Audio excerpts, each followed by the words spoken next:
What's up guys? May bagong update naman tayo guys dito sa Neo Aerox natin guys, 155. So ang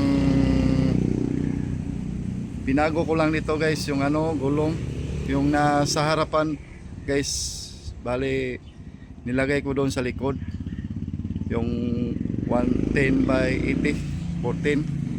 At saka dito sa harapan guys, bali naka 90 by 80 90 by 80 by 14. At sa likod naman ay 110 by 80 by 14 mags. So yung shock naman sa front niya hindi ko na binago. At saka yung sa likod walang nagbago dito guys.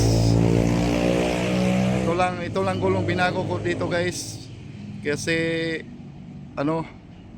yung stock na gulong ko guys, mahirap talaga tumap speed ng na 125 dito guys. Umabot ako ng 125 dito guys sa lakas niya guys. Malakas talaga yung Aerox pag naka slim tire, yung naka small tire ba. Sinubukan ko kahapon guys. Pumunta ako ng Oroquita. Doon nag top speed ako papuntang Oroquita guys, doon sa Todila, doon sa may street highway. 125 yung inabot doon. At saka hindi ko na full throttle kasi sinagad, kasi natatakot na ako sa bilis ng takbo niya. So guys, may isasagad pa naman guys. Kaya lang natakot na ako kasi mayroon na yung mga motor doon.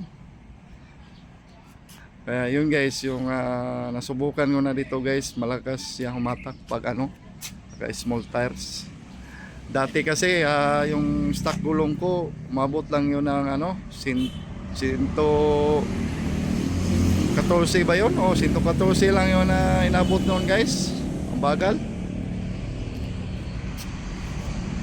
Bagal ng stock ng gulong guys. Kaya nag-upgrade ako ng gulong ng small tires para malakas ang hatak niya guys.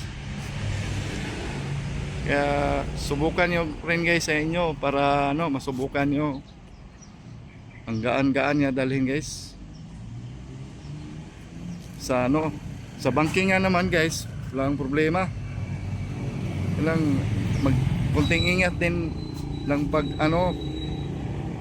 sa bankingan kasi sobrang gaan niya. Yun lang guys, yun lang guys, update ko sa aking motor Neo Aerox 155. Salamat. Don't forget to subscribe guys.